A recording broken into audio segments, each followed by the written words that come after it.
Did you know that the most disciplined people in the world don't rely on motivation at all? They don't wait to feel ready. They don't scroll through quotes or look for inspiration.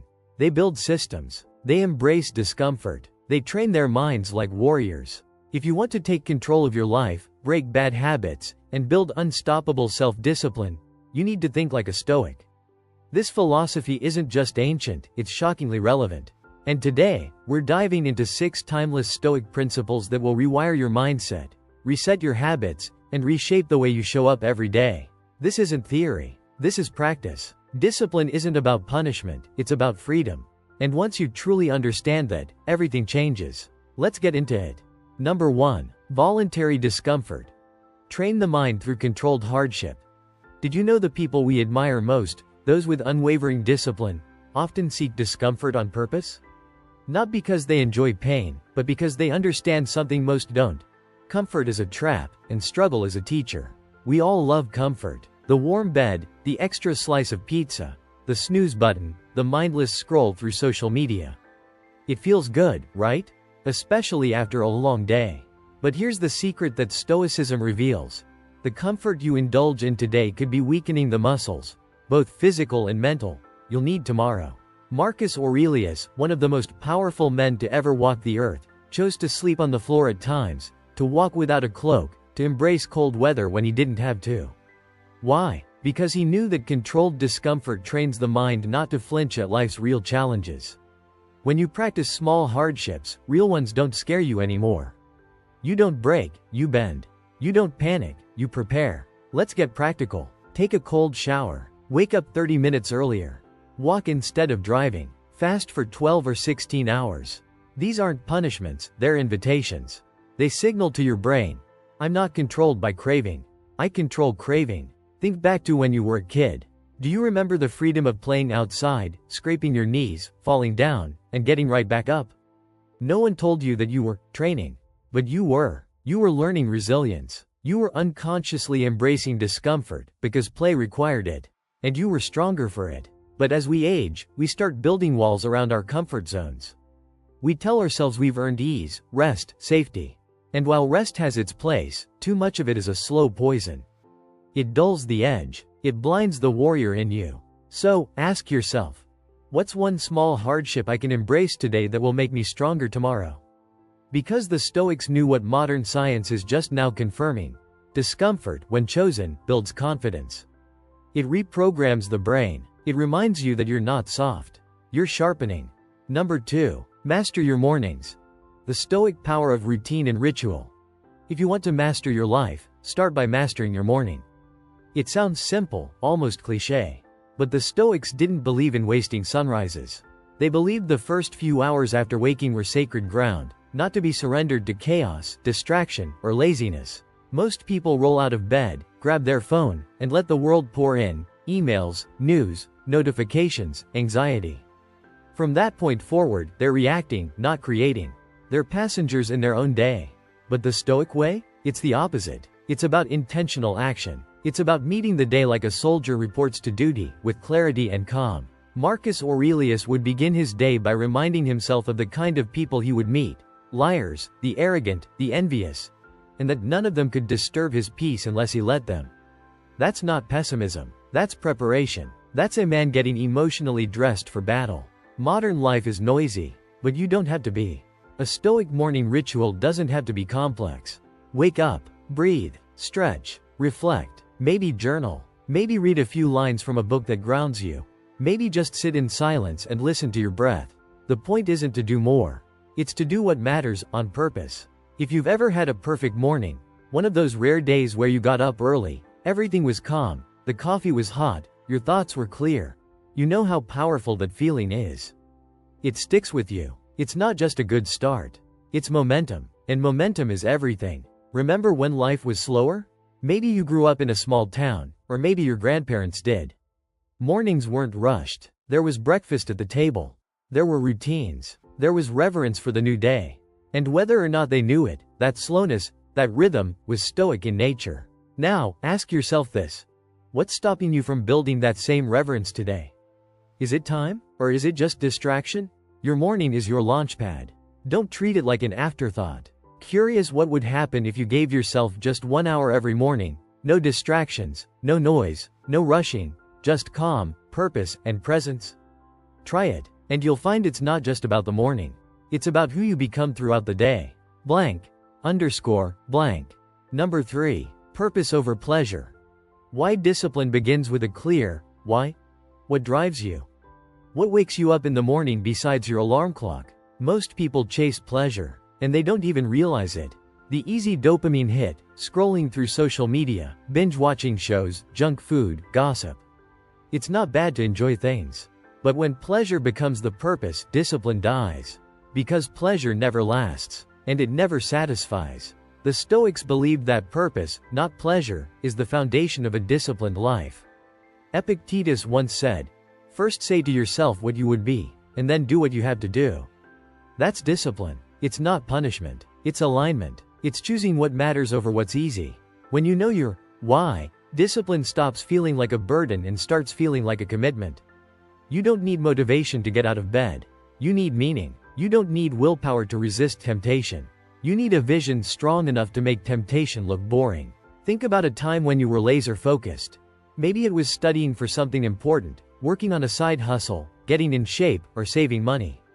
You didn't just survive without distractions, you rejected them.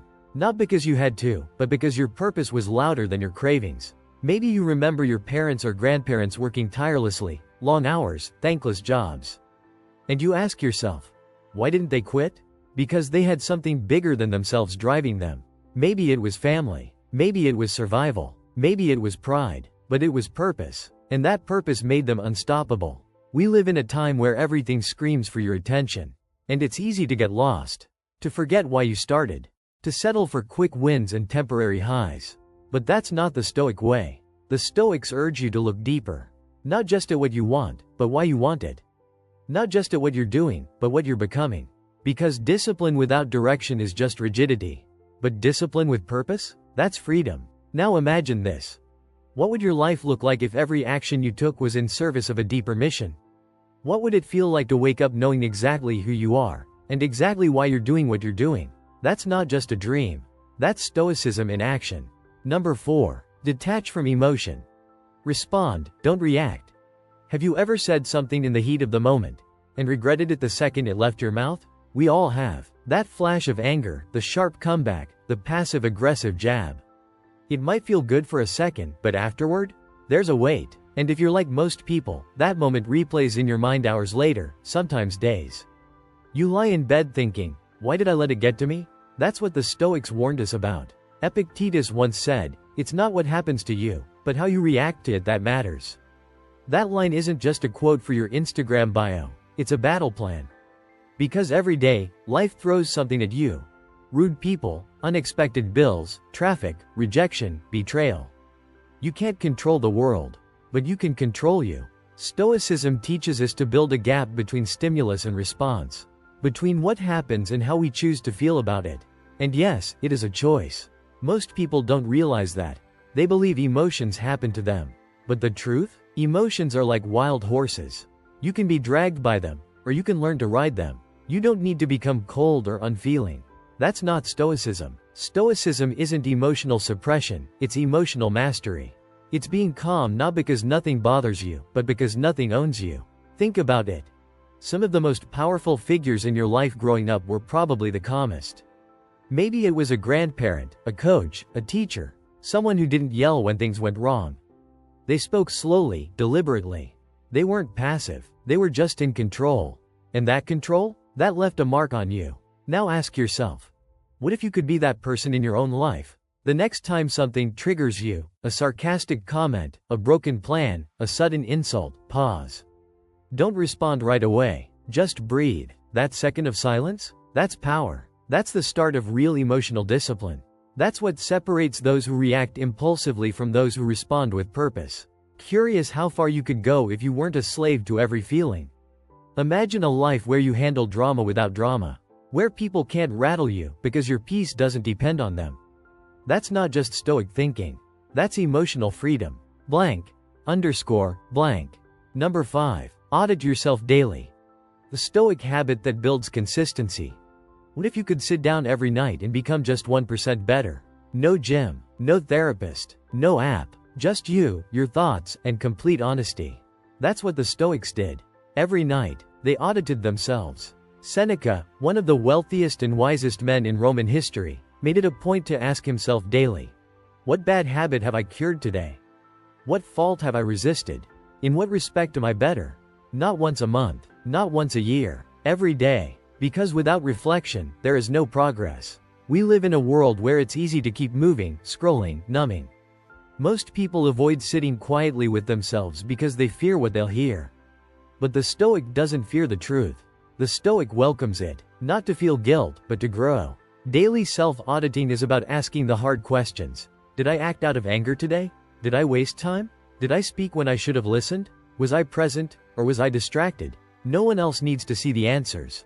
This isn't performance. This is integrity. Because who you are when no one's watching, that's the real you. And auditing helps you align that real version with your highest self. Think back to the report cards you got in school. Remember how nerve-wracking it was to open the envelope? Or waiting to hear what the teacher said at parent-teacher meetings? That little pang of fear came from knowing that someone had been keeping track. Someone saw you, and strangely, it made you want to improve. But here's the thing. You're not in school anymore. No one's grading you, and that's why you had to do it. What if, every night, you took just 5 minutes to write down what you did well, and where you fell short? No judgment, just awareness. That tiny ritual could change your entire trajectory. Because progress doesn't happen randomly. It happens on purpose.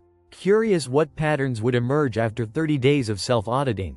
What blind spots would you uncover? What strengths have gone unnoticed? There's only one way to find out. Start tonight. Before bed, no fluff, just truth. Number 6. Discipline is freedom. Choosing long-term strength over short-term comfort. When you hear the word discipline, what comes to mind? For most people, it feels like a punishment, a restriction, a burden, but the Stoics flipped that idea on its head. To them, discipline wasn't suffering, it was liberation. Jocko Willink, a modern warrior who echoes ancient Stoic wisdom, famously said, "Discipline equals freedom." At first, that sounds like a contradiction. But when you look closely, it's the truest thing you'll ever hear. Think about it. When you have discipline over your money, you don't fear debt. When you have discipline over your health, you don't fear disease. When you have discipline over your mind, you don't fear your emotions. That's not restriction, that's power. But our culture sells us the opposite.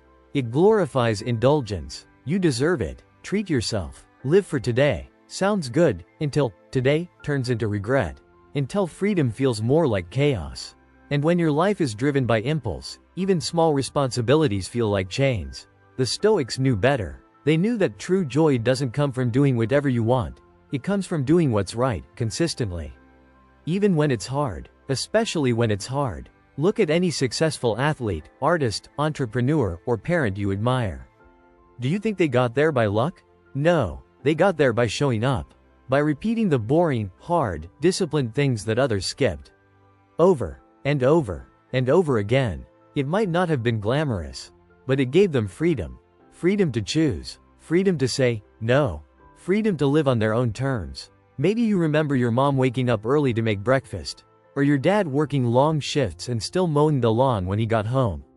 Maybe it was an older sibling who watched over you, even when no one asked them to. Those weren't just acts of responsibility. Those were acts of discipline. And now you realize, they were also acts of love. Now flip it to you. What would your life look like if you committed, not to perfection, but to showing up? Every day, in the gym, in your work, in your mindset, in your relationships, not chasing hype, but honoring habits. Curious what 30 days of unshakable discipline could do for your life. What your mornings would feel like. What your bank account, body, and mind would look like. You don't need to guess. You need to begin. If you've made it this far, you're not average. Most people click off when things get uncomfortable, but not you. You stayed. You listened. You reflected. That alone puts you in the top 0.01%. The rare few who actually finish what they start. That's the beginning of true discipline. Drop a fire or type 100 in the comments if you're still here. Let us know you're part of the tribe that's serious about growth. And if you're truly ready to take your life to the next level, make sure to subscribe. This channel isn't just content, it's training for your mind. Let's keep building together.